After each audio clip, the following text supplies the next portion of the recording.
असं एवढं काय लडाखमध्ये असं भावलं किंवा काय असं कनेक्ट झालं तुमचं? मध्ये मोटरसायकलवरून गेलो तर मुंबई ते लडाख एक छान निसर्ग जो असतो जो सर्वसामान्य आपण हिमालयाच्या इतर भागांमध्ये दिसतो. लडाखमध्ये तसं काहीच नाही आहे. लडाखमध्ये एवढे बोडके डोंगर आहेत, एकही झाड दिसत नाही तुम्हाला लडाखच्या कुठल्याही डोंगरांवरती. पण तरी पण लडाख एवढं सुंदर का?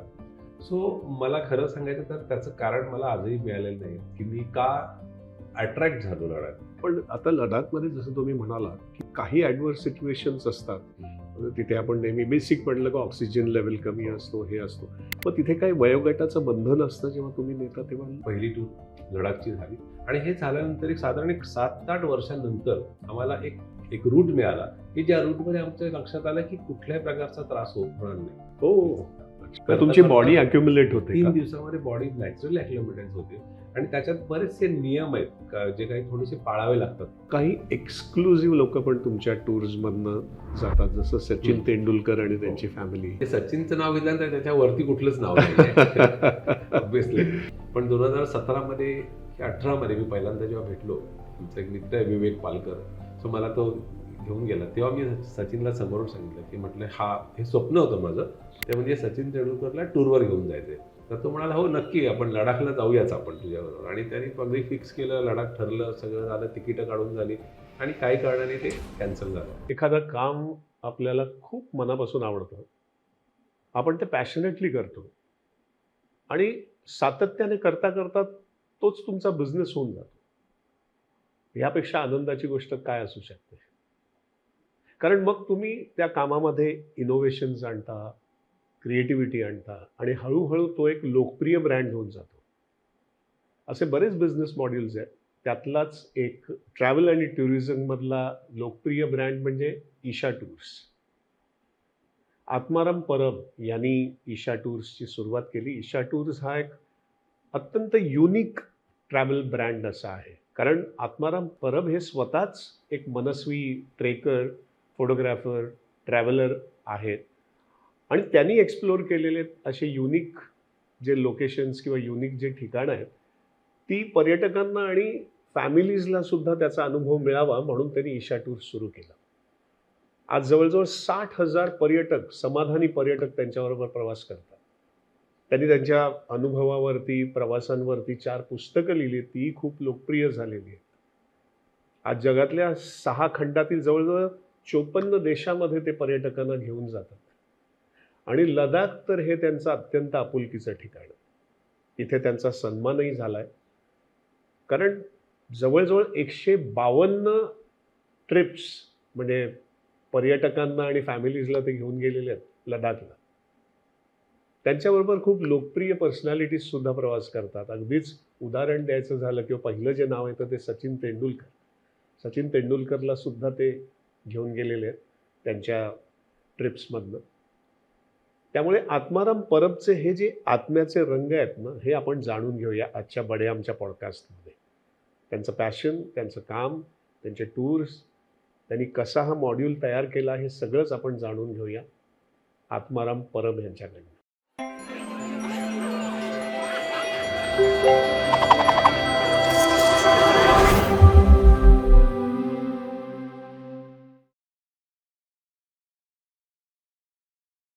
नमस्कार आत्माराम. नमस्कार नमस्कार. वेलकम टू बडे आम. थँक्यू.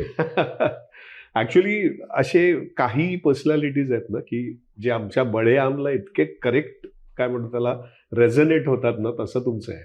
कारण तुम्ही जी सुरुवात केली ती पर्यटकापासून, मग ट्रॅव्हल, मग फोटोग्राफी, नेचरचं प्रेम आणि असं सगळं करता करता करता तुम्ही एक मोठा ब्रँड ट्रॅव्हलचा तयार केला. तर इतकी वर्ष तुम्ही ट्रॅव्हल करता आणि जवळजवळ लेह लडाखला मला असं वाटतं किती वेळा जाऊ ना, 152 ट्रिप्स म्हणजे तुम्ही स्वतः आणि पर्यटकांना वगैरे तुम्ही घेऊन गेला. तर असं एवढं काय लेह लडाखमध्ये की तुम्हाला ते इतकं असं काय असं भावलं किंवा काय असं कनेक्ट झालं तुमचं?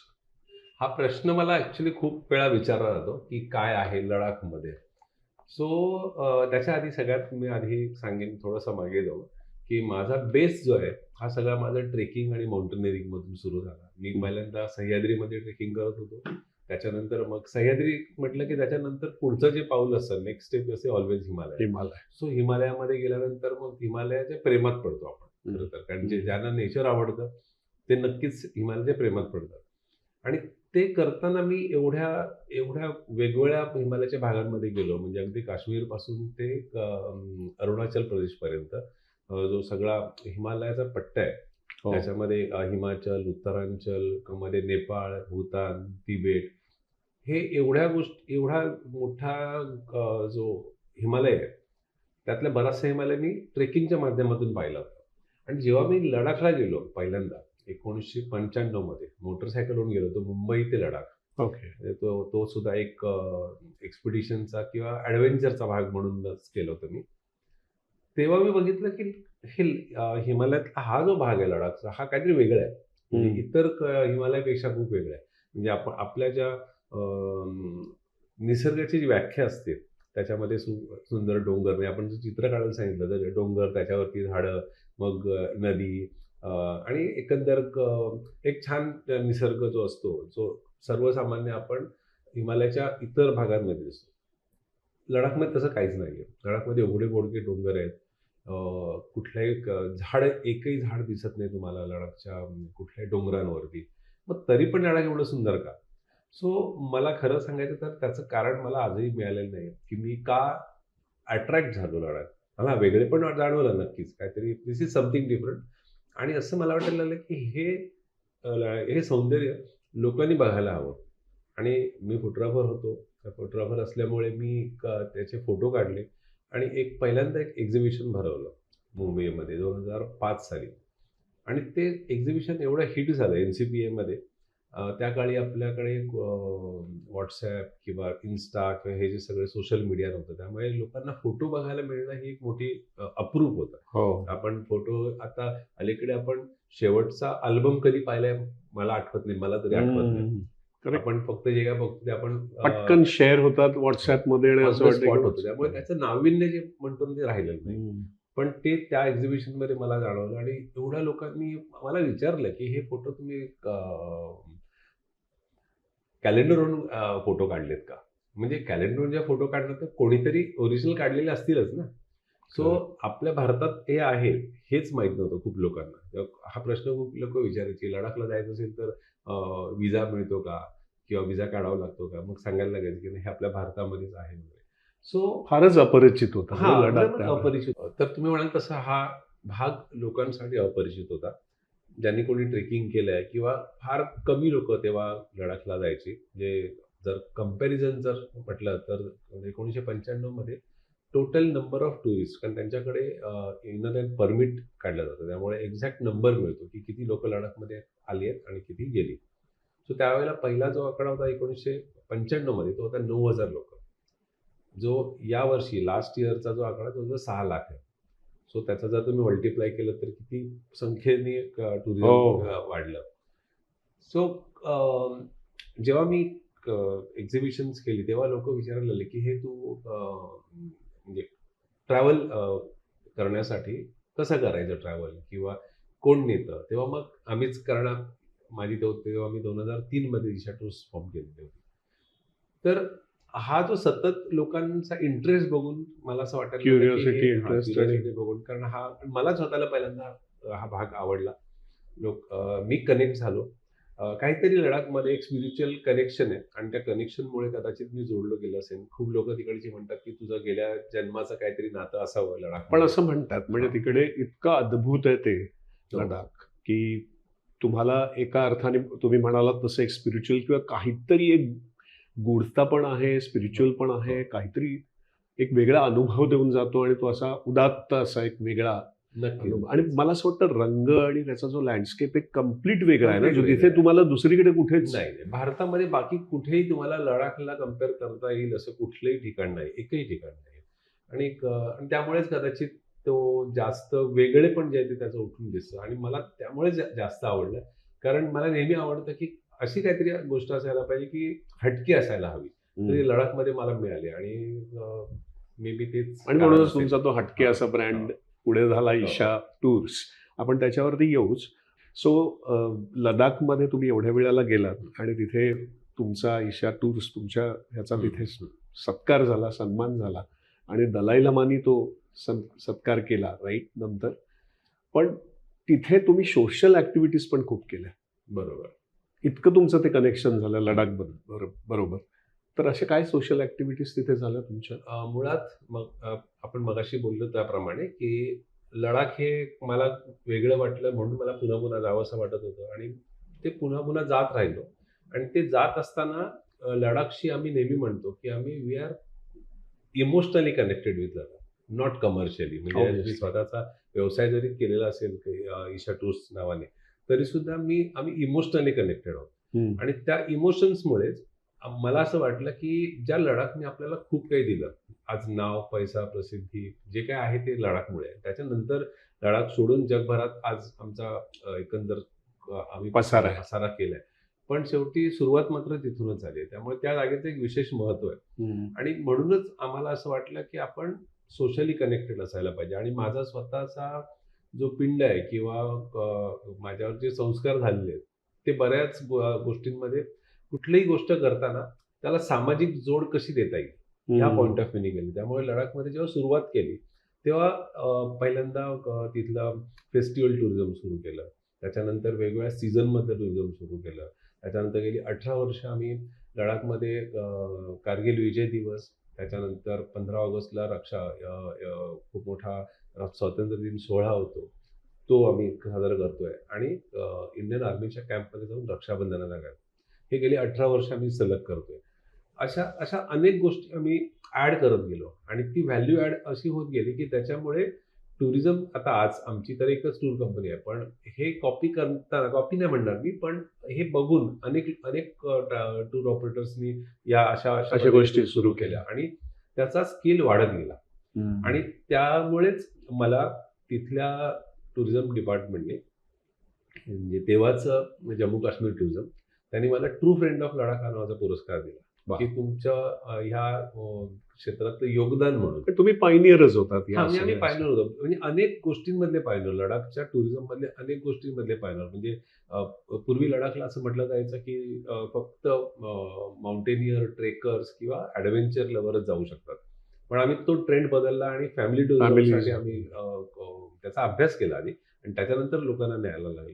आणि त्याच्यामुळे फॅमिली टुरिझमसाठी आम्हाला एक पहिला आम्हाला अवॉर्ड मिळाला. त्याच्यानंतर अनेक पायनियर म्हणून आम्हाला आतापर्यंत अवॉर्ड मिळाले. पण आता लडाखमध्ये जसं तुम्ही म्हणालात की काही ॲडव्हर्स सिच्युएशन्स असतात, तिथे आपण नेहमी बेसिक म्हटलं की ऑक्सिजन लेवल कमी असतो, हे असतो.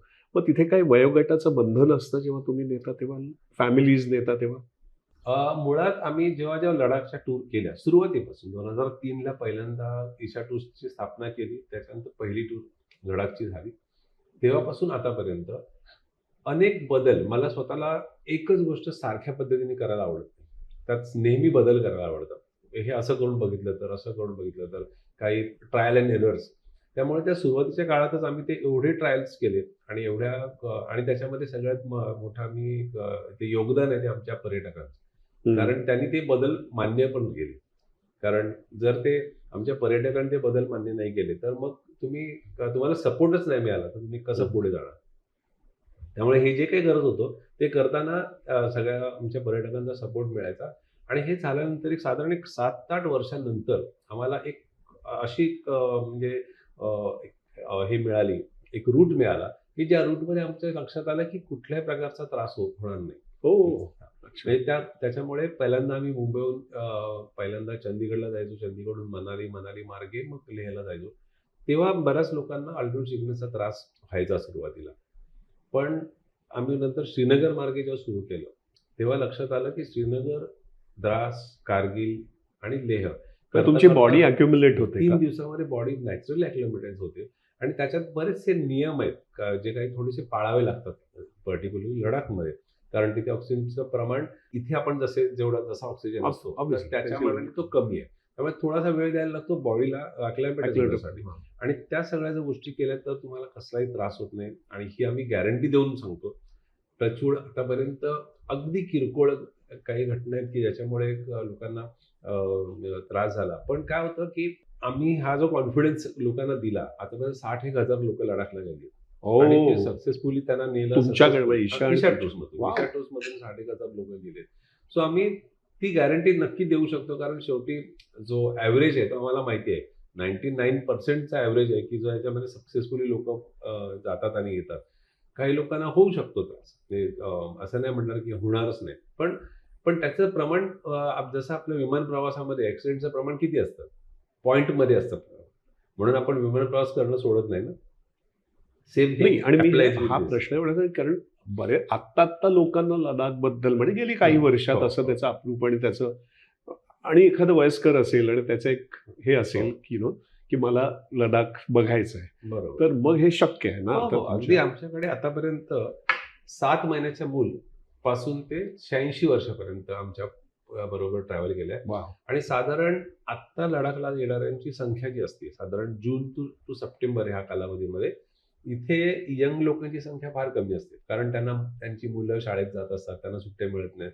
त्यामुळे बहुतेक जे येतात ते सिनियर सिटीजन, म्हणजे जवळजवळ तुम्ही जे ॲव्हरेज काढलं तर 70% 60 ते 80 ह्या वयोगटातली लोक जास्त येतात. सो आणि आम्ही तुम्हाला सांगू शकतो गॅरंटेडली की कसलाही त्रास होत नाही. आणि लडाखला जायचं असेल, मी असं कधीच म्हणत नाही की आमच्याबरोबर लडाखला या, म्हणून आम्ही नेहमी म्हणतो की आमच्या लडाखला या, कोणाबरोबरही जा, पण आमच्या लडाखला नक्की या, वा. कारण हे आम्ही आमचं घर मानतो, दुसरं घर मानतो. सो नाही, आता तुमच्या बोलण्यातला तुमचा एक सीझन्ड पणा जो आहे तोही लक्षात आला. पण आता तुम्ही म्हणजे काय म्हणतो त्याला, इतक्या वर्षांनी सगळं ट्रॅव्हल केल्यानंतर देशामध्ये इंटरनॅशनली ट्रॅव्हल केल्यामुळे आणि लोकांना पर्यटकांना घेऊन केलात, त्यामुळे हे लक्षात येत आहे. पण सुरुवात जेव्हा झाली, तुम्ही नोकरीला होतात, कस्टम्समध्ये होतात, हो. आणि कस्टम्समधली नोकरी सोडून हा सगळा बिझनेस करताना मराठी माणूस म्हणून असे विरोध नाही का झाले फॅमिलीतनं, मित्रांकडनं, किंवा असे अगेन्स्ट काही झाले का? कारण सेटल्ड एवढा जॉब आणि एवढा चांगला जॉब होता, तुम्ही फोटोग्राफी पण करायचा, तुम्ही हे सगळं करायचं, पण हा बिझनेस सुरू करताना ट्रॅव्हलचा बिझनेस, कारण एक असतं की स्वतः पॅशनेटली कुठे जाणं आणि हे करणं हे होऊ शकतं, पण बिझनेस आला का ती सर्व्हिस इंडस्ट्री आली, मग त्याचं सगळं आलं. तर पण हे करताना म्हणजे सुरू करताना विरोध झाला का? हो, नक्कीच. म्हणजे घरून नाही झालं, घरून झालं नाही, कारण माझी एकंदर पॅशन बघून मला घरून खूप सपोर्ट मिळाला. म्हणजे बायको आणि माझी आई. बाकीच्या लोक माझ्यासाठी तेवढे महत्वाचे नव्हते, कारण घरातून पहिला तो सपोर्ट महत्वाचा आहे. सो 2-3 वाक्यात मला जे तेव्हा म्हटली गेली लोकांकडून की भिकेचे डोहाळे लागले, अरे बाप, किंवा अशा पद्धतीचे, कारण कस्टम्सची सेंट्रल गव्हर्नमेंटची नोकरी सोडणं हे खरोखरच मोठी रिस्क होती. बरं, मी फोटोग्राफी करत होतो, त्यातून पण चांगले पैसे मिळत होते मला, आणि मी एन्जॉय पण करत होतो. पण तरीसुद्धा मला मी ते करण्यामागचं माझं मुख्य कारण सांगतो. मला भटकंतीची एवढी आवड की अगदी लहानपणापासून, अगदी कोकणात असल्यापासून भटकंतीची आवड होती. ती आवड पूर्ण करण्यासाठी जेव्हा मी नोकरी करत होतो तेव्हा मला वर्षातून काहीच रजा मिळायच्या, आणि ते सुद्धा कुठल्या तरी बॉसला हाजेजी करून कधीतरी मिळायच्या, कधी सुट्ट्या नाही मिळायच्या. मग त्यावेळेला मी ठरवलं होतं की असं काहीतरी करायला हवं आपण की आपले डायरेक्टर आपणच असू, मला डायरेक्ट करणार दुसरा कोणी नसेल. त्याच्यानंतर मी फोटोग्राफी सुरू केली, ते चांगलं चाललं होतं. पण जेव्हा मी हा विचार आला, जेव्हा प्रत्येक जण मला असं म्हणायचा की तू खरं तर टूर ऑपरेटर्स व्हायला पाहिजे, कारण शाळेपासून ते माझ्या ऑफिसमध्ये सगळीकडे तुम्ही लीड करायचो. आणि मी माझ्यात तो एक गुण होता म्हणू शकतो आपण, की ऑर्गनाईज करायचा, सगळ्यांना एकत्र आणायचा, ऑर्गनाईज करायचा हा गुण असेल. तेव्हा प्रत्येक जण हेच म्हणायचं की तू तर खरं टूर ऑपरेटरच व्हायला पाहिजे. तर हे एवढ्या सतत मी ऐकत होतो ना, ते ऐकून मला असं वाटलं की आपण खरोखर ट्राय करून बघूया का. आणि सगळ्यात महत्त्वाची गोष्ट होती की जेव्हा मी ट्रॅव्हल करतो, आज बरीच लोक ट्रॅव्हल करतात, पण ती ट्रॅव्हल कशी करतात, वर्षभर पैसे कमवतात, सुट्ट्या कमवतात, बरोबर, आणि ते दोन्ही खर्च करून ट्रॅव्हल करतात. काही लोक वर्षातून एकदा जात, काही लोक 2दा जात असतील, काही लोक अजूनही जात असतील.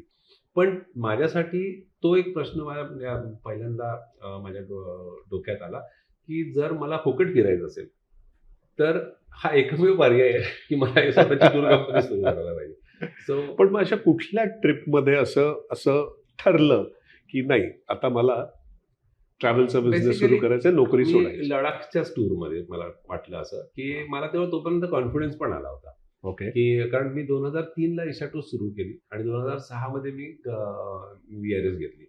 हा. त्यामुळे 3 वर्ष मला मिळाली किंवा 4 वर्ष मला मिळाली. 2003 पासून 6 पर्यंत 4 वर्ष मिळाली. त्या 4 वर्षामध्ये एक कॉन्फिडन्स बिल्ड होत गेला. हळूहळू Okay. लोकं माझ्यावर विश्वास ठेवायला लागले आणि लोकं यायला लागली आणि असं वाटायला लागलं, की आपल्याला शेवटी किती हवं आहे, म्हणजे आपल्याला लाईफ जगण्यासाठी समाधानी आयुष्य जगण्यासाठी किती लागेल? ते पैसे मला ह्याच्यातून आणि फोटोग्राफीमधून मिळतायत. मग त्यासाठी मी नोकरी करायची मला असं वाटलं, की गरज नाही. पण ऑब्व्हियसली तुम्ही म्हणताय तसं, की सरकारी नोकरी सोडणं जी कायमस्वरूपी तुम्ही काही झालं तरी कायमस्वरूपी तुमच्या बरोबर असते ती नोकरी.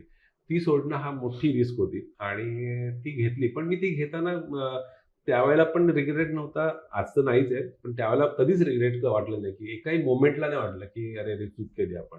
कारण मी आयुष्य खूप मस्त म्हणजे म्हणेन, की एन्जॉय केले. प्रत्येक मोमेंट एन्जॉय केलाय. कारण ट्रॅव्हल करणं हा तुम्हाला सगळ्यांनाच माहिती आहे, की ट्रॅव्हल करणं हा एक वेगळा आनंद असतो आणि तो मी दर दिवशी घेतो किंवा दर महिन्याला मी कुठल्या ना कुठल्या टूरवर असतो. सो ज्याच्यासाठी लोकं वर्षभर पैसे कमवतात, ते मी व्यवसाय म्हणून करतोय आणि स्वतः एन्जॉय करून करतोय. हो. So, पण कसं आहे, आता ते स्वतःहून ट्रॅव्हल करणं म्हणा किंवा हे करणं म्हणा, ती ती स्वतःपुरती जबाबदारी असते. पण जेव्हा तुम्ही ग्रुप घेऊन जाता किंवा बिझनेस करता, तेव्हा लोकांची जबाबदारी, बरोबर. त्यांची व्यवस्था, त्यांचं हे आणि परत पुढे लोकांनी परत ते वाउच करायला पाहिजे ना, की बरोबर. नाही हे हो. खात्रीला आहे. तर हे सगळं तुम्ही कसं मिळवलं? कारण असं नव्हतं ना, की तुम्ही कुठल्या तरी ट्रॅव्हल एजन्सीमध्ये काम करत होतात आणि तिथून अनुभव घेऊन मग हे. तर मग हा जो अनुभव किंवा हे जे सगळं एक सर्व्हिसमधले जे कॉम्प्लायन्सेस किंवा जे असतात, हे तुम्ही कसे Wait जेव्हा up मी टूर कंपनी सुरू केली तेव्हा माझी नोकरी पण सुरू होती आणि माझा फोटोग्राफीचा व्यवसाय पण सुरू होता. पण जेव्हा सुरू केलं तेव्हा लक्षात आलं, की मी मुळात ट्रेकर असल्यामुळे, माउंटेनियर असल्यामुळे आम्ही पैसे कमीत कमी पैशामध्ये कसं काय करता येईल ह्या पद्धतीने सुरुवातीच्या टूर करत होतो. जे पैसे वाचवून किंवा लोकांचे पैसे वाचवून बेसिकली बेसिक अम्युनिटीज. पण लोकं नंतर म्हणायला लागले, की तुम्ही हवं तर जास्त पैसे घ्या, पण चांगल्या सर्व्हिसेस द्या. ओके. सो तो एक पहिला हे एक आला ब्रेक इव्हन पॉइंट आला आणि त्याच्यानंतर मग जसं पुढे जायला लागलो मी, हे करताना माझ्या लक्षात आलं, की आपल्याकडे थोडा अनुभव कमी पडतोय, की ह्या व्यवसायाला काय लागतं, काय नाही लागत. हे कळायचं असेल तर तेव्हा क्रॅश कोर्सेस नव्हते कोणते किंवा म्हणजे प्रॉपर माझ्याकडे तेवढा वेळ पण नव्हता, की 2 वर्षाचा कोर्स करणं एवढा. सो आपण सुरू तर केलंय, तर आता थोडासा अभ्यास पण करायला पाहिजे, की हे कसं असायला हवं. मग तेव्हा मग मी मुंबई किंवा महाराष्ट्रातली खूप मोठी एक ट्रॅव्हल कंपनी त्यांच्यावर 2005 मध्ये पहिल्यांदा मी ट्रॅव्हल केलं as a tourist. As a tourist? As a tourist travel केलं. त्याच्यानंतर मी जवळजवळ 3-4 कंपन्यांबरोबर ट्रॅव्हल केलं मी भारतामध्ये, की हे कसं हँडल करतात. म्हणजे काय ही पद्धत काय आहे हे काम करण्याची. आता मी करतोय ते बरोबर आहे, की हे करतायत ते बरोबर आहे. तर ह्या सगळ्याचा अभ्यास केल्यानंतर पहिल्यांदा मी अशा प्रकारे केला. इव्हन भारताबाहेर सुद्धा मी गेलो वेगवेगळ्या टूर कंपन्यांबरोबर. नंतर लोकं मला ओळखायला लागली. म्हणून मग मी ज्या ऑल इंडिया बेसिसच्या ट्रॅव्हल कंपन्या आहेत, म्हणजे कॉक्स अँड किंग्ज असेल, की आता बंद झाली, थॉमस कुक असेल, ज्या मेक माय ट्रिप असेल, अशा कंपन्यांबरोबर सुद्धा मी ट्रॅव्हल केलं. Just to understand how they work. आता कुठल्या प्रकारच्या सर्व्हिसेस? आता इथे मुंबई महाराष्ट्रामध्ये त्या टूर कंपन्या ह्या पद्धतीने काम करतात. भारतातल्या टूर कंपन्या ह्या पद्धतीने काम करतात. त्याच्या पुढे जाऊन अजून मग ट्रॅफल्गर किंवा कॉस्मॉस नावाच्या त्या इंटरनॅशनल कंपन्या आहेत. त्यांच्याबरोबर पण ट्रॅव्हल केलं मी, की ते कसं काम करतात. त्यामुळे ह्या सगळ्याचा जो आहे आणि जेव्हा मी काहीतरी नवीन शिकून यायचो, ते मी माझ्या ह्याच्यामध्ये माझ्या पद्धतीने वापरायचो. आता पुढचा हा तेच आहे, की काय तुम्ही त्यातलं घेतलं आणि काय इथे इम्प्लाय केलं. कारण म्हणजे Isha tours is known for की वेगळेपणा बरोबर किंवा वेगळा अनुभव देणं, की तो जो वेगळेपणा जो तुम्ही आणला, बरोबर. तो काय गोष्टी तुम्ही इन्क्लूड केल्या ह्याच्यामध्ये, तिथे तुम्ही अनुभव केला आणि काही गोष्टी तुम्ही घेतल्यात, काही गोष्टी असं ठरवलं की नाही मी हे करणारच नाही. बरोबर. सो अशा काय गोष्टी तुम्ही. सो त्याच्यामधला सगळ्यात पहिला जो मी घेतलेला अनुभव तो असा होता, की टूर मॅनेजर म्हणून जी व्यक्ती जाते ती सगळ्यात महत्वाची असते तुमच्यासाठी. म्हणजे तर मी जातोय तर मी आहेच, पण माझ्या कडे बरोबर काम करणारे जे टूर मॅनेजर असतो तो पण तेवढाच महत्वाचा असतो आणि तो माणूस असतो. बरोबर. सो अनेक टूर कंपन्यांमध्ये मी ते पाहिलं की एक टूर मॅनेजर सलग 2 महिने, 3 महिने, 6 महिने एखाद्या डेस्टिनेशनवर असतो. तो सेशन असतो. तो फक्त एका ग्रुपला सोडतो, दुसऱ्या ग्रुपला घेतो. ही त्याची सायकल चालू असते. आणि त्यावेळेला मी जेव्हा काही टूर केल्या तेव्हा त्या टूर मॅनेजर्सशी बोललो तेव्हा लक्षात आलं की ते मेंटली, फिजिकली खूप थकलेले आहेत. फटीग आलेलं फटीग आलेलं असतो. त्यांना त्यांच्या घरची आठवण आलेली असते, त्यांच्या घरच्या जेवणाची आठवण आलेली असते, त्यांचं एक सोशल लाईफ असतं, फॅमिली लाईफ असतं. त्यापासून नोकरीसाठी म्हणून ते फक्त बाहेर असतात. नंतर 2 किंवा 3 टूर नंतर त्यांच्यामधला मेकॅनिझम सुरू होतं आणि मग ते मेकॅनिकली काम करतात. ते त्यांचं जीव ओतून काम नाही करत. आणि त्यामुळे मला वाटलं की आपण हा बदल आपल्याकडे आणायला पाहिजे आणि तो मी केला. अगदी प्राऊडली सांगू शकतो तो मी केला आणि कधीच आम्ही 2 किंवा 3 टूर मॅक्सिमम 2 टूर खरं तर, तिसरी टूर पण नाही.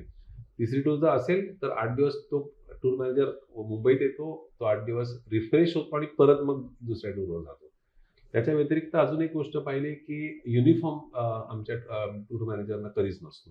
त्याचं कारण मला असं वाटलं की जे युनिफॉर्म जेव्हा घालतो आपण तेव्हा तुम्ही आणि तुमचे पर्यटक यांच्यामध्ये एक मोठी दरी निर्माण होते आणि त्या दरीमुळे तो त्यांच्याबरोबर जेवायला बसू नाही शकत, तो त्यांच्याबरोबर गप्पा नाही मारू शकत कारण तो ऑन ड्युटी असतो.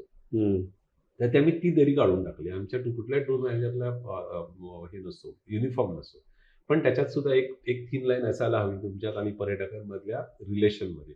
सो त्यामुळे आम्हाला जेवढे टुरिस्ट आमच्याकडे येतात ते नेहमी हे म्हणतात की तुमच्याकडे हे वेगळेपण आम्हाला खूप आवडतं की तुमचा टूर मॅनेजर हा उगाचच हाजी करत नाही किंवा प्रत्येक गोष्टीला तो आमच्यातलाच एक वाटतो. आणि त्यामुळे आमच्या बरोबर आलेले टुरिस्टचा एक कॉमन जो हे असतो अभिप्राय म्हणजे तुमच्यावर आल्यानंतर कुठल्या टूर कंपनीबरोबर आलं असं वाटत नाही. असं वाटतं की आपल्या एक्सटेंडेड फॅमिली बरोबर ट्रॅव्हल करतोय. त्यामुळे सगळे असे एका लेवलवर असल्यासारखे वाटतात. सो हा एक आहे किंवा आम्ही फूड पॅकेट्स देत नाही कधीच. ते फूड पॅकेट न देण्यामागचा पण लोकांना सुरुवातीला मला सांगायला थोडंसं कठीण गेलं. पण नंतर ते ॲप्रिशिएट पण केलं लोकांनी. जेव्हा फूड पॅकेट देतात प्रत्येकाला सेम दिलेलं असतं त्यामुळे शेअरिंग होत नाही त्यातून. आणि मला असं वाटलं की जर प्रत्येकाला आपण सांगितलं की तुमच्या आवडीने काहीतरी सोबत घेऊन या, ते सोबत घेऊन येतात आणि मग ते एकमेकांना शेअर करतात. मग त्याच्यातून एक संवाद सुरू होतो आणि मग जर ते घरी बनवलं असेल तर त्याचं हे कसं बनवलं त्याचा आईस ब्रेक होतो आणि वेगवेगळ्या ज्या तुम्ही ओळखीचे नसलेले फॅमिलीज त्यांच्यामधला संवाद सुरू आणि त्याच्यात संवाद सुरू होतो आणि मग तो एक बॉन्डिंग तयार होते, हळूहळू बॉन्डिंग तयार होते. सो त्याचा एक आणि हा मला स्वतःला जाणवलेला आहे आणि लोकांना मी म्हटलं ही माझी थिअरी आहे. नॉट नेसेसरी तुम्हाला पटेल पण लोकांना पटली ती. आतापर्यंत असे अनेक बदल आम्ही आमच्या पद्धतीने केले. म्हटलं हे आमच्या टर्मनी काम करायचं. आपण जे मार्केटमध्ये चालू आहे तेच सेम टू सेम कॉपी नाही करायचं. आपण वेगळ्या पद्धतीने करायचं. आपण नाहीतरी डेस्टिनेशन पण अशी निवडली आहे की जिथे सर्वसामान्य टूर ऑपरेटर पण जात नाही. आणि मी पूर्वी म्हणायचो असे की जिथे इतर टूर ऑपरेटरच्या मर्यादा संपतात तिथे आमच्या सुरू होतात.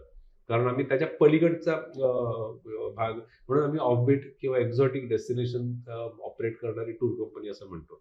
सो आपल्यात काहीतरी वेगळेपण आहे, त्या वेगळेपणासाठी आपण काम करतोय. सो असे अनेक बदल आम्ही केले. ते करताना हा सगळा अभ्यास करू. नाईस. सो इथल्या देशातील डेस्टिनेशन्स तर आहेतच पण जगातील जवळजवळ 6 खंडामध्ये तुम्ही जवळजवळ 54 वेगवेगळ्या देशांमध्ये तुम्ही पर्यटकांना घेऊन जाता. तर वेगळा तिथला अनुभव देण्याचा कसा प्रयत्न करता? म्हणजे इंटरनॅशनली वेगळे तुमचे डेस्टिनेशन्स कसे असतात आणि कसे तुम्ही घेऊन जाता? बेसिकली लडाख नंतर काय हा प्रश्न नेहमीच पडला पहिली 4-1 वर्ष. पण नंतर मग भूतानला पहिल्यांदा गेलो. त्यानंतर मग अरुणाचल प्रदेश, आसाम, मेघालय, नागालँड किंवा मग हिमाचलमधले अनेक डेस्टिनेशन्स, किन्नौर, स्पिती. सो माझी आवड ऑलवेज हिमालय होती. त्यामुळे हिमालयातल्या अनेक डेस्टिनेशन्स आम्ही वेगवेगळ्या याच्यात चालू केल्या. मग नंतर हळूहळू 2003 मध्ये सुरू केल्यानंतर 2006ला नोकरी सोडल्यानंतर ह्या साधारण 2009 मध्ये पहिल्यांदा वाटलं की आपण भारताबाहेर आपण एखादी टूर प्लॅन करायला पाहिजे. पण तोपर्यंत तेवढा कॉन्फिडन्स आलेला नव्हता. पण कुठली टूर करायची? तेव्हा पुन्हा तेव्हा हाच मनात विचार आला की आपण इकडे वेगळं केलंय ना, तर इथे सुद्धा इंटरनॅशनल मध्ये पण काहीतरी वेगळं असायला पाहिजे, की सर्वसामान्य करतात ते नाही करायचं. आणि माझी स्वतःची आवड फोटोग्राफी होतीच आणि वाईल्ड लाईफ ही माझी आवड होती. त्याच्या कारण भारतामध्ये अनेक वाईल्ड लाईफ सँच्युरीज मी स्वतः फिरलो होतो, लोकांना घेऊन गेलो होतो आणि फोटोग्राफी पण केली होती. सो मी विचार केला की त्यावेळेला केनिया हे 2009 मधली गोष्ट सांगतोय. आज ज्या पद्धतीने लोक केनियाला जात आहेत फक्त प्राणी बघायला, एवढे पैसे खर्च करून फक्त प्राणी बघायला, बाकी काही नाही तिथे, म्हणजे other than wild life life काहीच नाहीये. तर एवढे पैसे लोक खर्च करतील का, हा पहिला प्रश्न येतो. कुठलेही टूर ऑपरेट करताना हा पहिला प्रश्न येतो की एवढे पैसे खर्च करून लोक येतील का. पण म्हटलं असतीलच की माझ्यासारखी कोणीतरी वेडी लोक असतीलच की ज्यांना वाईल्ड लाईफ बद्दल आवड आहे किंवा काहीतरी वेगळं बघायचंय. तर पहिल्यांदा केनिया प्लॅन केलं. छोटासाच ग्रुप होता तेव्हा, 8-10 लोकांचा, आणि म्हणजे सगळे ओळखीचे होते माझे मित्र वगैरे, आणि खूप छान झालं, खूप आवडलं लोकांना. आणि ते प्राण्यांचं जग ही एकमेव अशी टूर आहे, जेवढ्या आत्ता आम्ही टूर करतो त्यातली एकमेव अशी टूर आहे की ज्या टूरमध्ये आयटिनरी नाहीये. म्हणजे बरं. बाकीच्या गोष्टी कशा असतात की आज तुम्ही सकाळी इथून स्टार्ट केलं की तुम्ही पहिल्यांदा हे बघणार, मग हे हो. बघणार, मग हे बघणार, आणि दिवसभराचा एक शेड्यूल असतो. ह्याच्यामध्ये तुम्ही तुमच्या हॉटेलमधून निघता आणि बाहेर पडल्यानंतर प्रत्येक मोमेंट हा सरप्राईज मोमेंट असतो. तुम्हाला समोर काय दिसणार आहे तुम्हाला माहित नसतं. हम्म. ओके, सो म्हणून त्याला आपण वाईल्ड लाईफ म्हणतो. सो ती जी मजा आहे ना, तो एक्साइटमेंट आहे, ती किती वेळा गेलं तरी सुद्धा ती कमी होत नाही वाईल्ड लाईफमध्ये. सो त्याच्यानंतर माझ्या लक्षात आलं की आपण अशाच काही डेस्टिनेशन्सवर आपण काम करायला पाहिजे. त्यानंतर मग अभ्यास सुरू केला हळूहळू, पण त्याला बरीच वर्ष गेली. त्याच्यामध्ये मी काही शिकण्यासाठी म्हणून इंटरनॅशनल टूर्स केल्या वेगवेगळ्या टूर कंपन्यांबरोबर त्या मधल्या काळामध्ये, पण त्या अगदी स्टँडर्ड होत्या. ते सिंगापूर, मलेशिया, थायलंड असेल किंवा मग साऊथ आफ्रिका असेल. पण नंतर लक्षात आलं की ह्या destination is not for Isha tours, कारण हे सगळं करणारे अनेक टूर ऑपरेटर्स आहेत. आणि त्यावेळेला ऑफबीट किंवा काहीतरी वेगळं हटके करायचं असं का वाटलं, हा एक मोठा प्रश्न आहे. तर तेव्हा माझ्या लक्षात आलं, जेव्हा टूर कंपनी सुरू केली मी, नोकरी सोडून जेव्हा करायचा विचार जेव्हा केला, तेव्हा विचार केला की आपण ह्या सगळ्या सर्वसामान्य टूर कंपन्या, सगळ्या टूर कंपन्या हे सगळे ऑलरेडी एस्टॅब्लिश्ड आहेत त्या त्या डेस्टिनेशनमध्ये.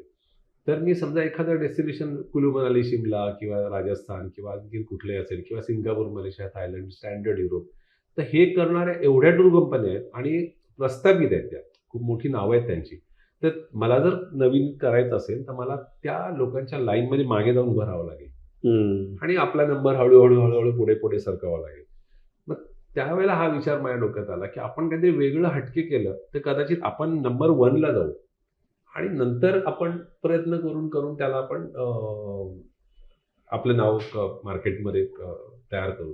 पोझिशनिंग वेगळ्या पद्धतीने करण्याचा पद्धतीची पोझिशनिंगचा विचार आला डोक्यात. तो फक्त मी म्हटलं की तो विचार होता आणि तो खरोखर तसा झाला. म्हणजे मला सांगायला अभिमान वाटतो की अनेक टूर कंपन्यांनी आम्हाला कॉपी केलंय, भारतामध्ये सुद्धा आणि भारताबाहेर सुद्धा अनेक टूर कंपन्यांनी कॉपी केलंय. कारण ईशा टूर्सने ती सक्सेसफुली हँडल केली टूर म्हटल्यानंतर मग बाकीचे काय लोक आहेत ते त्यांना कॉन्फिडन्स येतो, कारण शेवटी पहिल्यात कोणतरी करतो ना त्याला सगळे प्रॉब्लेम जे आहेत ते त्याला सॉल्व्ह करायला लागतात.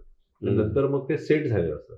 बरोबर. तर हे करताना मग हळूहळू पुढे पुढे मग सरकारला लागलं, मग वेगळ्या डेस्टिनेशन्सवरती मग जे करायचं विचार जसं आला. उदाहरण द्यायचं झालं तर हम्म. कुठलं असं आता डेस्टिनेशन तेच समजा म्हणतो की आता त्याच्यामध्ये मग पहिल्यांदा मी जी उडीच मारली म्हणायला हरकत नाही. 2013 मध्ये जी पहिली टूर केली ती होती Scandinavian countries, Norway, Finland, Sweden.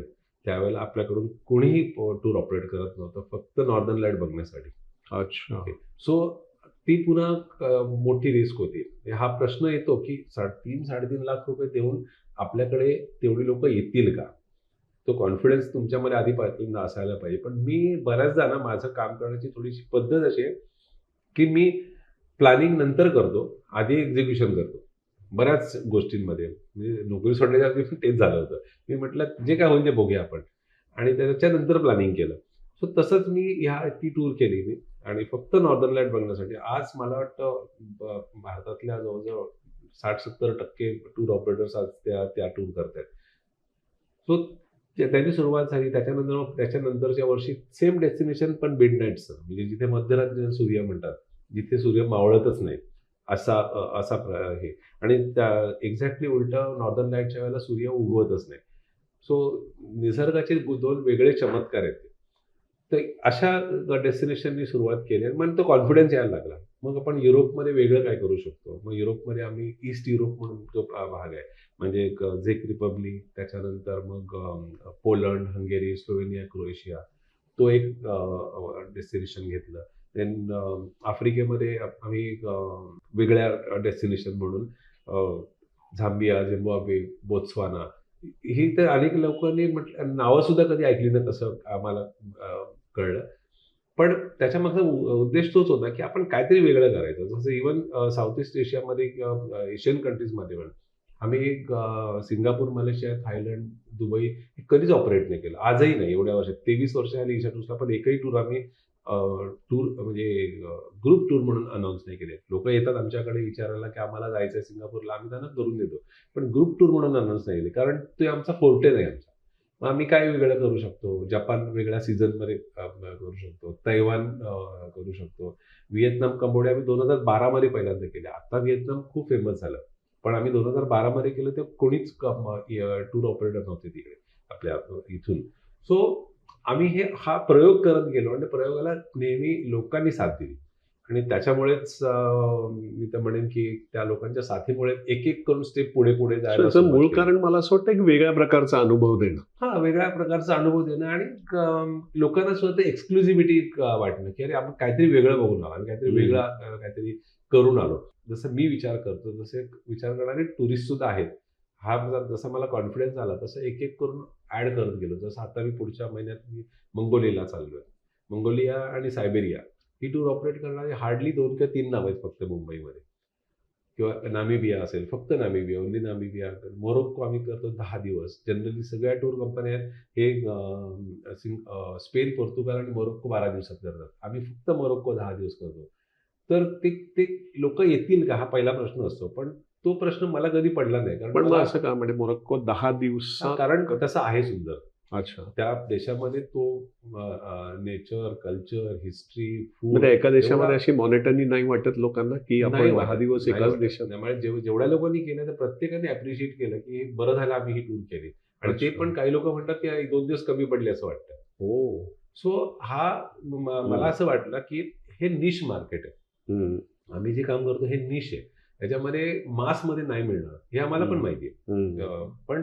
पण शेवटी आपण काहीतरी वेगळं करायचं असेल तर आपल्याला कुठेतरी कॉम्प्रोमाइज करायला पाहिजे. मला असं वाटतं त्याचं कारण एकच असावं, हे तुमच्या पॅशन मधलं आलेलं आहे हो. की नुसता बिझनेस किंवा नुसता आपण एक वेगळा बिझनेस मॉडेल करू असं नाहीये. ते तुमच्या आतून किंवा आत्म्यात.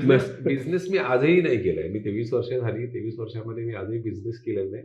पण पर्यटनाच्या माध्यमातून लोकांना आनंद देणे आणि आपण पण घेणे, हे मात्र म्हणजे ते व्रत वगैरे मोठा शब्द वाटेल, पण ते तसंच चालू आहे. त्यामुळे पण म्हटलं ना की ती जी सॅटिस्फॅक्शन आहे ना, त्याला पैशात नाही मोजता येणार. पण मग हे आता सगळं हे जे तुम्ही करताय निश प्रकारे, हे तुमची जी टीम आहे किंवा तुमचे जे टूर मॅनेजर्स आहेत यांना पण हे सगळं पटलंय? म्हणजे अशा प्रकारेच आपल्याला तो अनुभव द्यायचा आहे? कारण अदरवाईज काय होतं की बाकीचे इतर टूर्स वगैरे असतात किंवा ट्रॅव्हल एजन्सीज असतात, लोक तुमचे काय म्हणतो रिटेन करणं लोकांना या मॉड्यूलमध्ये, हे तुम्ही कसं केलं? आणि मुळात आमच्याकडे मला स्वतःला नॉलेज नाही ह्या फील्डमधलं. माझी मुलगी आणि आता 1-2 नवीन लोक आले ज्यांच्याकडे या कोर्स आहे. समजा एखादा डिग्री किंवा मास्टर्स करून आलेले लोक आहेत. त्याच्या व्यतिरिक्त माझी जी मेन टीम आहे त्या मेन टीम मध्ये कोणीही या क्षेत्रातलं नाही. म्हणजे अक्षरशः असं होतं 2006 मध्ये माझ्याबरोबर टुरिस्ट म्हणून आलेली स्मिता रेगे, ओके, 2 वर्षात मी बघितलं की तिच्याकडे खूप चांगली ॲबिलिटी आहे, चांगलं लोकांशी कनेक्ट खूप चांगला करू शकते. तर तिला विचारलं, ऑफर केली, जॉईन झाली. कुठलंही नॉलेज नाही या क्षेत्रातलं माझ्यासारखं, पण आम्ही शिकत गेलो. म्हणजे प्रत्येक गोष्ट शिकत गेलो आणि आज त्याच्यानंतर पुढच्या 4 वर्षामध्ये तिला डायरेक्टर केलं. आज ती सगळा मेजॉरिटी कारभार ती हँडल करते आणि नॉट ओन्ली इंडिया आणि ऑल ओव्हर द वर्ल्ड जे काय आम्ही करतो ते सगळं हँडल करते. त्याच्या व्यतिरिक्त बाकीची जी आमची टीम आहे ती सगळी अशीच, म्हणजे कोणी काही करत नाही ना, चला मला जॉईन व्हा आपण करूया. फक्त एकमेव आम्ही गोष्ट पाहिली आमच्या बरोबरच्या टीममध्ये, ते म्हणजे you should be passionate about travel. ट्रॅव्हलबद्दल पॅशन असेल तर तुम्ही मिरेकल घडवू शकता. कारण कसं आहे ना, की तुम्ही फक्त नोकरी आणि फक्त त्या पॉईंट ऑफ व्ह्यूने तुम्ही गेलात तर कदाचित तुम्ही त्याच्यात तुमचा रस कधीतरी संपणार. पण इथे कसं असतं, आणि आम्ही कुठल्याही आमच्या बरोबरच्या टीमला कुठल्या एका डेस्टिनेशनमध्ये अडकवून नाही ठेवलंय. जनरली तसं होतं टूर कंपन्यांमध्ये, एखाद्या डेस्टिनेशनमध्ये अडकवून ठेवतो. आम्ही प्रत्येकाला वेगवेगळे डेस्टिनेशन कायम देत राहतो. त्यामुळे वर्षभरामध्ये त्यांना एक व्हरायटी मिळत जाते आणि त्यांना सुद्धा एक मजा वाटते, की अरे आपल्याला काहीतरी वेगळं करायला मिळणार, वेगळं काहीतरी बघायला मिळेल. त्यामुळे दरवर्षी काही ना काहीतरी नवीन नवीन ऍड होत जातं. म्हणजे कुठल्याही प्रकारे तुम्ही मोनोटोनी सेट नाही, मोनोटोनी कुठेच सेट नाही केली, नाही. त्यामुळे म्हणून आमची टीम, म्हणजे आज पॅन्डेमिकच्या नंतर जेव्हा एक मोठा गॅप पडला होता, त्याच्यानंतर पूर्ण टीम रिटेन होऊ शकली. एक जण फक्त आमच्यामधला फक्त सोडून गेला, बाकी सगळी टीम परत आली. त्याचं मुख्य कारणच ते होतं की तो एक आपलेपणा त्यांनी पण ठेवला होता. फक्त मी माझ्याकडे ती क्रेडिट नाही घेणार. शेवटी असंच असतं ना, ते गिव्ह अँड टेक असतं ते. सो त्याच्यामुळे ही सगळी मंडळी परत आली आणि ते पॅशनेटली काम करतात. आपल्याकडे नॉर्थ ईस्टर्न मध्ये म्हणजे नागालँड आणि आसाममध्ये पण तुमचा सत्कार झालाय, तिकडेही तुमचा सन्मान झाला. हो हो. तर तिकडे काय अशी खासियत आहे आणि असं तुम्ही काय तिथे वेगवेगळं कामं केली? मी म्हटलं ना की एक रेणू गावस्कर, तुम्हाला नावाने माहीत असतील, लेखिका आहेत, समाजसेविका आहेत. त्यांच्या माझ्या सुरुवातीच्या काळामध्ये त्यांच्या म्हणजे 25मध्ये त्यांचा संपर्क आला आणि त्यांनी आम्हाला खरं सांगायचं शिकवलं की कुठल्याही गोष्टीमध्ये जर तुम्ही सोशली कनेक्ट करू शकला तर प्रयत्न करून बघा. आणि ते करताना जेव्हा मी अरुणाचलमध्ये गेलो पहिल्यांदा, त्याच्यानंतर नागालँडमध्ये गेलो. नागालँडमध्ये हॉर्नबिल फेस्टिवल हा सुद्धा आम्ही पायनियर केलाय. त्याच्या आधी एकही टूर कंपनी नागालँडच्या हॉर्नबिल फेस्टिवलला घेऊन जात नव्हती. 2008 मध्ये मी पहिल्यांदा गेलो, 2009 मध्ये मी टूर घेऊन गेलो. सो आणि त्याच्यानंतर मग माझी ओळख झाली पद्मनाभ आचार्य, तेव्हाचे राज्यपाल, आणि जवळजवळ 6 वर्ष ते होते. त्या 6 वर्षामध्ये जेवढ्या वेळा मी लोकांना घेऊन गेलो तेव्हा प्रत्येक वेळेला आम्हाला राजभवनावरती रेड कार्पेट असायचं ईशा टूर्सला, आणि आम्हाला काहीतरी चहापानाचा कार्यक्रम, जेवणाचा कार्यक्रम, काही ना काहीतरी असायचं की आमची म्हणजे मग ते 20 लोक असो किंवा 50 लोक असो, आचार्य आम्हाला वेलकम करायचे. आणि त्यांनी जे काही मी काय काम केलं थोडंफार तिथे टुरिझम वाढवण्यासाठी किंवा योगदान जे काही थोडंफार माझ्या परीने करता आलं, त्याच्याबद्दल त्यांनी माझा सत्कार केला. आणि वाटतं ना की आपण ह्या सगळ्या गोष्टी पायनियर करू शकलो. आपण कुठल्या तरी ही छोटी गोष्ट होती त्याला थोडी मोठी करण्याचा प्रयत्न केला, किंवा पाऊल वाट होती त्याला एक रस्ता बनवायचं काम केलं. आणि त्या रस्त्यावर आज अनेक टूर ऑपरेटर आपल्या गाड्या सुसाट वगैरे पळवतात आणि त्याचं मला आनंद आहे, म्हणजे दुःख नाही. मी कदाचित नाही, मला किंवा ईशा टूर्सला ओव्हरटेक करून खूप पुढे निघून गेले, पण तरी सुद्धा एक आपण ह्या सगळ्या गोष्टींची सुरुवात केली होती आणि त्या सुरुवात करून आज आपण पायनियर म्हणून आपलं नाव घेतलं जातंय. That is also. कारण मी जेवढं तुम्हाला आता ओळखतो की आपल्या गप्पातनं माझ्या एक लक्षात आलं की तुम्हाला मनापासून असं वाटतं की लोकांनी हा अनुभव घ्यावा वेगवेगळा. म्हणजे तुमच्या थ्रू असे किंवा कुठलाही आहे, पण लोकांनी उठून हा जो तुम्ही घेतलाय, जे तुम्ही अनुभवलंय, तो लोकांनी अनुभवावा, असं मला असं वाटतं तुमचं एक इंटेन्शन किंवा तुमचं एक आहे. पण आता होतं काय की ट्रॅव्हल एजन्सी म्हणजे ते तुमची असेल कुठली असेल, जेव्हा कुठलं संकट येतं, म्हणजे जसं कोविड आलं किंवा आता वॉर सिच्युएशन आली, तर अशामध्ये ऑब्व्हियसली ट्रॅव्हलला पहिला त्याच्यावर फटका बसतो. तर असा तुम्ही ऑब्व्हियसली अनुभवलेला असेलच हे कोविडच्या वेळेला. आणि अशा वेळेला तुम्ही कसं ते हँडल करता किंवा सस्टेन कसं करता तुमचा बिझनेस? त्यासाठी सुद्धा आमच्याबरोबर आलेल्या पर्यटकांपैकीच एक संजय तिकोटेकर म्हणून एक ICICI मध्ये खूप मोठ्या पोस्टवर होते.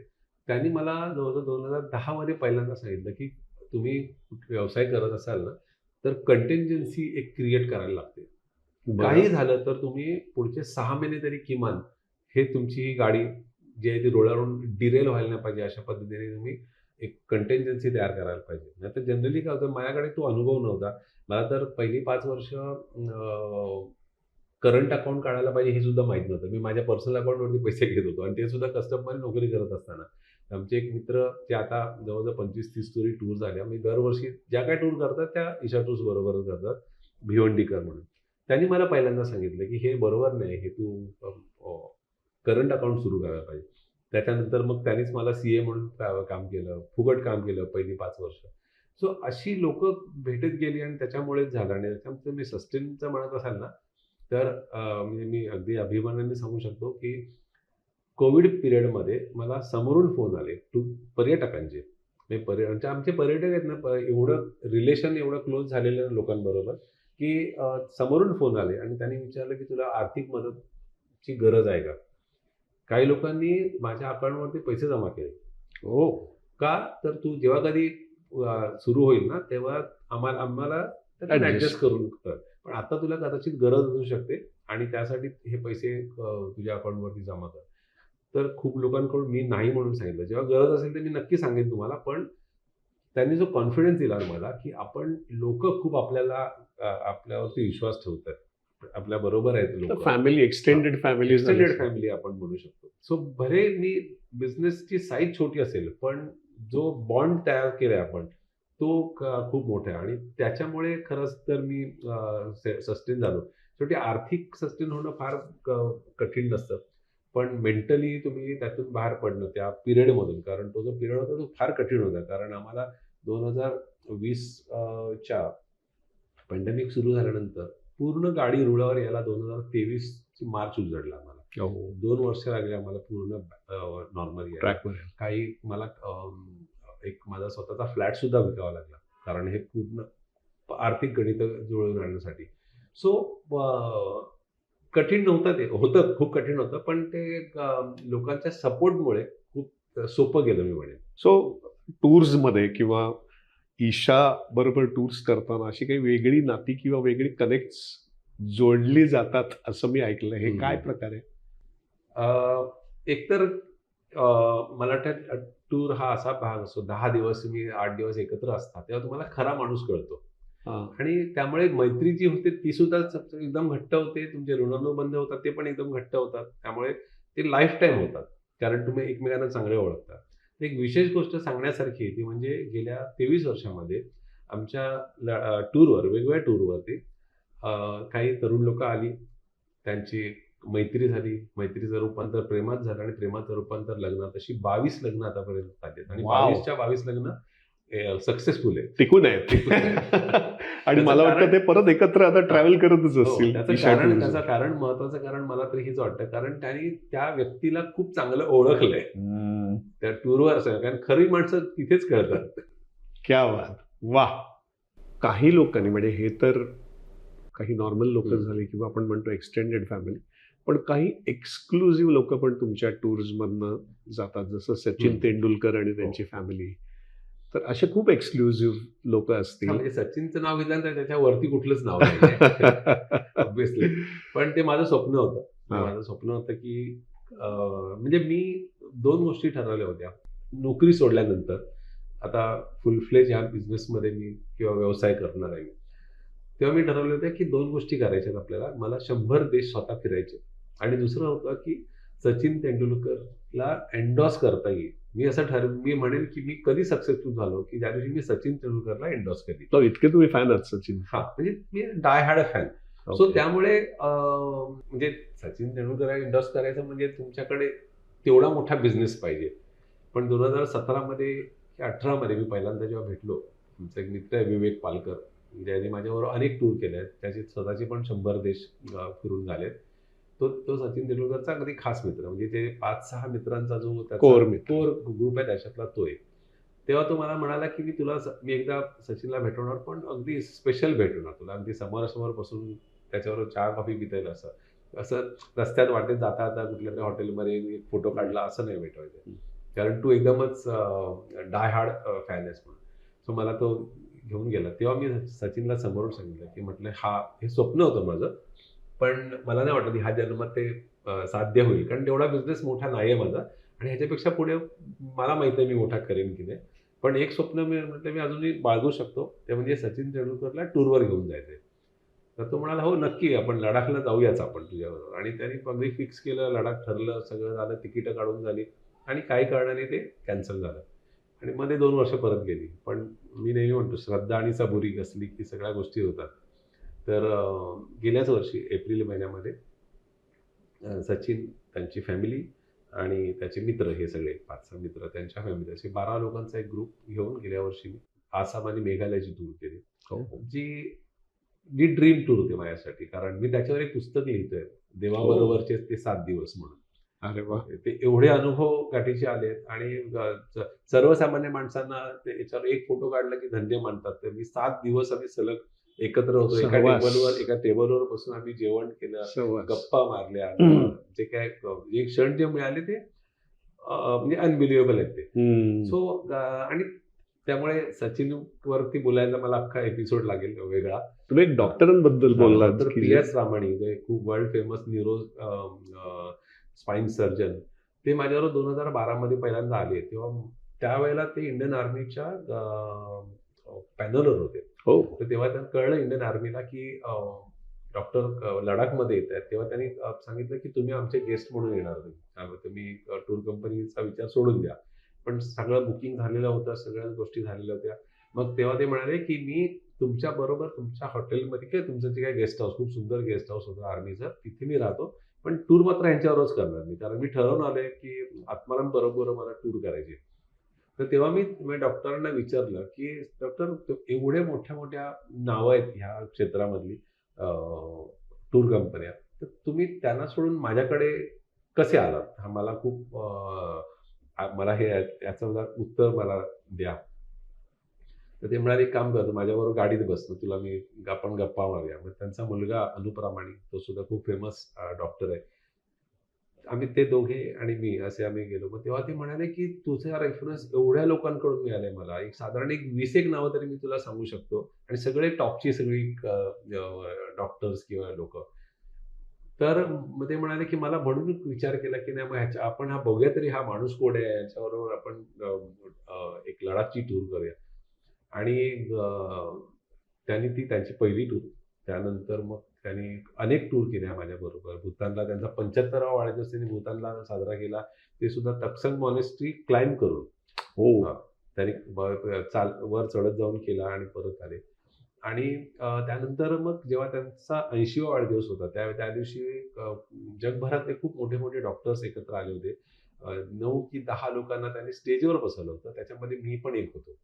का तर त्यांनी असं डिक्लेअर केलं डॉक्टरांनी की आत्माराम परबने लडाखमध्ये मला नेऊन एक मला वेगळा कॉन्फिडन्स दिला आणि त्या कॉन्फिडन्समुळे मला ॲडव्हेंचर आणि ह्या सगळ्या गोष्टीमध्ये मला वाटलं की मी करू शकतो हे सुद्धा. आणि मग त्यांनी मॅरेथॉन्स चालू केल्या आणि त्यांनी 100 मॅरेथॉन धावलेत ते. आणि त्यांच्या नावाने गोव्यामध्ये एक त्यांच्या नावाने एक मॅरेथॉन चालते. सो अशी अनेक नावं आहेत, मी सांगू शकतो तुम्हाला, की ज्यांनी माझ्याबरोबर ट्रॅव्हल पण हे केलं. सगळं तुमच्या टूरमुळे सुरू झालं सगळं. असं ते म्हणतात. मी नाही म्हणत, ते म्हणतात. आणि त्यांचा मोठेपणा आहे तो. पण आपण कुठेतरी कारणीभूत ठरलो, याचा आनंद आणि सॅटिस्फॅक्शन हे वेगळ्या लेवलचं आहे. वा. आता तुम्ही मगाशी उल्लेख केलात की सचिन बरोबरच्या सहवासावरती पुस्तक लिहायचं आहे, पण तुम्ही ऑलरेडी 4 पुस्तकं लिहिलेली आहेत आणि ते प्रकाशित झाले. ती कुठली कुठली आहेत? त्यातलं पहिलं पुस्तक आहे लडाखवर, ऑब्व्हियसली. लडाख प्रवास अजून सुरू आहे. 1995 मध्ये मी जेव्हा मोटर बाईकवर गेलो होतो, साधी 100cc मोटर बाईक, जी हल्ली तर मुंबईमध्ये चालवत नाहीत लोक 100cc बाईक. तर त्यावेळेला मी 100cc बाईकवरती मुंबई ते लडाख असा प्रवास केला होता.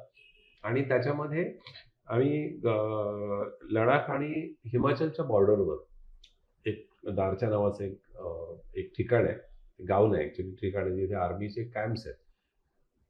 तर तिथे आम्ही काही कारणाने अडकलो, म्हणजे बिकॉज ऑफ नॅचरल कॅलॅमिटी.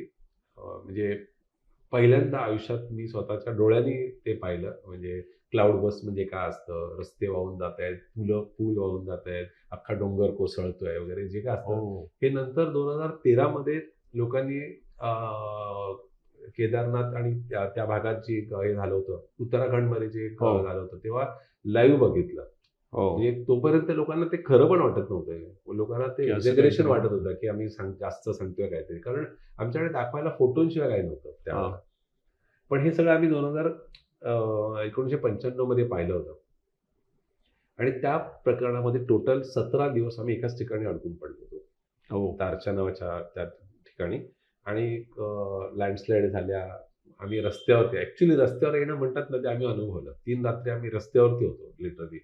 आणि कारण शेड नव्हती. बरोबर. तर आणि ते करून त्यातले शेवटचे 6 दिवस विदाऊट फूड होतं.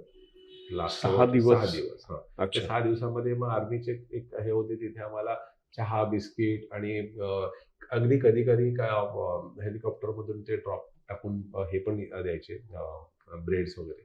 सो पण त्याला तुम्ही जेवण नाही म्हणू शकत. म्हणजे 6 दिवस जेव्हा आम्ही Snacks 17 दिवसानंतर जेव्हा बाईकला किक मारून निघायची वेळ आली ना, तेव्हा खरंच एनर्जी नव्हती.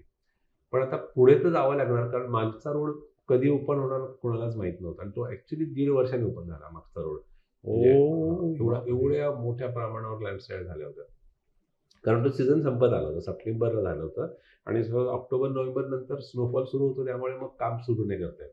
त्यामुळे त्यांना पुढच्या वर्षीच्या मे, जूनमध्ये काम सुरू करता आलं. नंतर मग ओपन करता आला रोड. तर ते झालं. लेहला पोहोचलो आम्ही. लेहला पोहोचल्यानंतर आम्ही कसेबसे लेहला पोहोचलो आणि ते आमची टूर किंवा एक्सपिडिशन कंप्लीट केली. तर तो जो काही अनुभव आहे ना, ॲक्चुअली तो लडाखचा अनुभव ठराविक नव्हता. तो हिमाचलचा अनुभव आहे तो ठराविक. पण शेवटी त्याला नाव लडाखच्या एक्सपिडिशनसाठी चाललो होतो ना मी. सो तो जो थरार आहे ना, तो थरार ह्या पुस्तकामध्ये मांडलेला आहे. मी कितीतरी वेळा आम्ही मरता कसे वाचलो त्याच्यातून. आणि तो आणि म्हणून त्याचं नाव आहे लडाख प्रवास अजून सुरू आहे. त्यामुळे तो पहिला अनुभव, पहिली 18 प्रकरणं पहिला अनुभव आणि नंतर शेवटची 2 प्रकरणं आहेत ती आत्ताचं लडाख. आत्ताचं लडाख कसं आहे, काय केलं नंतर आम्ही पुढे आणि नंतर लडाख आम्ही कसं लोकांसमोर आणलं आणि म्हणून त्याचं नाव ठेवलं लडाख प्रवास अजून सुरू आहे. तर हे पहिलं पुस्तक. ओके. तर दुसरं जे पुस्तक आहे ते हे प्रवासी गीतं माझे. त्या पुस्तकामध्ये मी त्या काळी म्हणजे 2018-19च्या आसपास ते पुस्तक लिहिलं. तोपर्यंत मी जे काही प्रवास केले ते भारतातले आणि भारताबाहेरचे. त्याच्यावरती अनुभवांवर आधारित अनुभव आणि प्रवास वर्णन असं त्याला कॉम्बिनेशन केलं आणि ते पुस्तक खूप ते पण हिट झालं. कारण ते फक्त प्रवास वर्णन नव्हतं. प्रवास वर्णन करताना त्याच्यामधले अनुभवाची जोड दिली आणि हे पुस्तक दुसरं. त्याच्यानंतर तिसरं पुस्तक आत्ता गेल्या वर्षीच्या मार्च महिन्यामध्ये मी प्रकाशित केलं. त्याचं नाव आत्माची डायरी. 2020च्या पॅन्डेमिकमध्ये बसल्या उद्योग नव्हता तेव्हा मला भेटलेली जी थोर व्यक्तिमत्व ज्यांच्यावर माझा प्रभाव पडलाय, माझ्यावर प्रभाव पडलाय, अशी व्यक्तिमत्व ज्यांना खूप मोठी व्यक्तिमत्व जशी त्याच्यामध्ये सचिन तेंडुलकर आहे, बाळासाहेब ठाकरे, बाबासाहेब पुरंदरे आहेत. अशी खूप मोठी व्यक्तिमत्व जी मला भेटता आलं मला त्यांच्याबरोबर मला सहवास मिळाला. त्यांच्याबद्दल त्यांचे व्यक्तिविशेष नाही म्हणता येणार. मी त्यांच्याकडून मला काय मिळालं, शिकलो हे याच्याबद्दल लिहिलंय. म्हणून ते आत्माची डायरी हे त्याला नाव दिलं आणि ते पुस्तक प्रकाशित केलं. त्याच्यानंतर मराठी लडाख पुस्तकाचं इंग्रजी अनुवादन झालं. स्मिता रेगे म्हणून माझी जी एक सहकारी जी मगाशी म्हटलं तुम्हाला डायरेक्टर आहे. तिने त्या पुस्तकाचं ट्रान्सलेशन केलं. आता हे पुस्तक चौथं येईल आणि बरीच अजूनही 3 पुस्तकं अजूनही पाईपलाईनमध्ये आहेत. तर 100 देशांवरती पुस्तक लिहायला घेतोय. वाह! सो एका अर्थाने आपण जे म्हणतो ना, की जेव्हा तुमचं पॅशन असतं किंवा तुमची जी आवड असते आणि हे तुम्हाला आनंद देतं बरोबर. आणि ते जेव्हा तुम्ही करता लाईफटाईमसाठी, तेव्हा जे तुमच्या बोलण्यातनं पण आता दिसतं, तुमच्या मला असं वाटतं पुस्तकामध्ये पण तसंच असणार ते. तर ह्याला आपण बिझनेस किंवा धंदा नाही म्हणत. ह्याला आपण म्हणतो, की तुमचं पॅशन तुम्ही एका वेगळ्या मॉड्यूलमध्ये त्याला जिवंत ठेवताय. म्हणून म्हणतो, की तुमच्या कामामध्ये तो एक आत्मा आहे. सो एका अर्थाने तुम्हाला ते मला वाटतं आत्मा म्हणून पण ओळखलं म्हणजे जातं. मला ॲक्चुअली माझ्या जवळची लोकं आत्मा नावाने हाक मारतात. म्हणजे मला आत्माराम फार लोक म्हणणारी आता अलीकडची लोकं म्हणतात, पण आत्मा नावानेच मला हाक मारतात. सुपर. सो ऐकणाऱ्यांना किंवा बघणाऱ्यांना पॉडकास्ट ते एक फार काय म्हणतो त्याला रेझोनेट होईल, की मी नेहमी म्हणतो, की तुमचं पॅशन तुम्ही शोधा आणि ते जर का तुम्हाला बिझनेस मॉड्यूलमध्ये आणता आलं, तर नथिंग लाईक इट. म्हणजे तुम्ही खरंय. तो मोठा करू शकता, तुम्ही प्रत्येक क्षण जगू शकता आणि आनंदाने जगू शकता. नक्कीच. सो थँक्यू फॉर अगेन, म्हणजे काय म्हणतो त्याला, त्याची प्रचिती परत तुमच्या बोलण्यातनं परत ती आली. येस आणि thank you for your time. Great. Yes, आहेत की नाही आत्माराम परब एनव्हिएबल. कारण एवढे ठिकाणं, एवढे प्रवास करून झालेत, एवढी ठिकाणं बघून झालेत, अनुभव घेऊन झालाय. आणि आपण जरी ठरवलं तरी आय डोंट नो किती ठिकाणं आपण एक्सप्लोअर करू शकू. पण त्यांच्या पॅशनमुळे त्यांना हे जमलं. So this is a very good example. आपण म्हणतो ना की आपण जेव्हा आपलं पॅशन परसिव्ह करतो आणि मग त्याचा बिझनेस जेव्हा करतो, तेव्हा तो जो आनंद आणि ती एनर्जी वेगळीच असते. तर एनिवे, जर प्रवासाचा आनंद घ्यायचा असेल तर ईशा टूर्स बरोबर ट्रॅव्हल करा. त्यांचं पॅशन, त्यांची एनर्जी तुम्हालाही जाणवेल.